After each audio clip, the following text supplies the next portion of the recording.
Et toi, Yomi, tu regardes quoi généralement sur TikTok? Bah, en fait, TikTok, moi, je le supprime. Donc, quand je suis dans des périodes de travail, c'est carrément supprimé de mon téléphone. Des fois, je le réinstalle le dimanche, mais je le supprime le lundi. Justement parce que ça me vide de mon énergie mentale. Et ensuite, ça va dépendre vraiment des périodes. Et je peux voir, c'est assez drôle, je peux voir mon état psychologique par rapport à ce que je vais voir sur TikTok. Donc, si je suis dans un bon mood, ça va être presque que des trucs de développement perso, business, etc.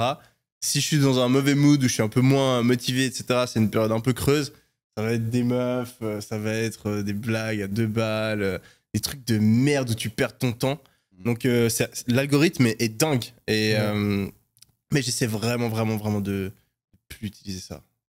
Est-ce que vous pensez que c'est un danger aujourd'hui? Tous ces réseaux sociaux? 100%, à 100%. Donc moi, je suis pas pour les interdire ou machin, mais on doit apprendre à avoir une discipline par rapport à ça, parce que pour moi, c'est vraiment comme une drogue. Et quand tu fais cet effort, et je recommande vraiment à toutes les personnes qui regardent la vidéo, faites-le pendant une semaine, juste pendant 2 heures ou 3 heures de votre journée, bloquez-moi toutes ces applications, et vous allez vous rendre compte. Moi, je suis quelqu'un qui était fumeur.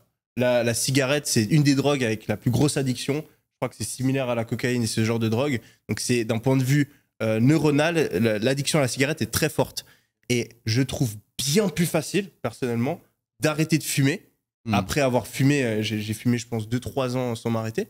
Arrêter de fumer, ça a été bien plus facile que de se forcer à ne pas aller sur une application qui est installée sur ton phone et que tu n'as pas désinstallée. C'est juste impossible parce que tu t'en rends même pas compte.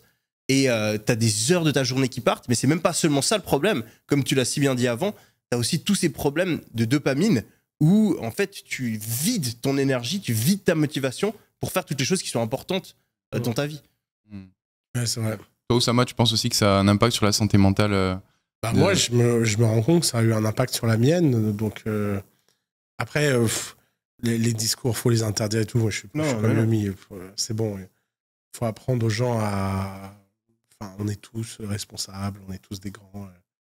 Faut juste apprendre à trouver un équilibre, mais j'avoue qu'il y a 3 ans, tu m'aurais dit c'est une drogue et tout, t'es addict. J'aurais rigolé. Maintenant, je reconnais bien que c'est vrai et je me dis putain, c'est chaud parce que je l'ai pas vu venir dans ma vie cette drogue.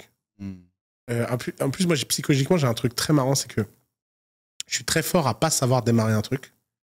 Par exemple, si je décide une journée sans alcool, je souffre pas. Là, en ce moment, je bois pas d'alcool. C'est hyper facile pour moi d'être à une fête et pas boire.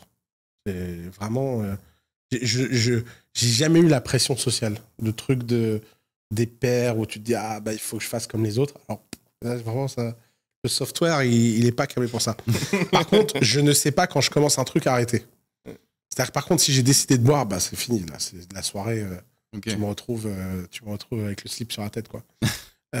Donc faut pas y toucher. Donc en fait, je me suis rendu compte que les réseaux sociaux c'était rentré dans ma vie non consciemment. J'avais jamais fait le choix d'être addict. Et ça m'a cassé les couilles. Franchement, je me suis dit, putain, il casse les couilles, ces mecs, quand même.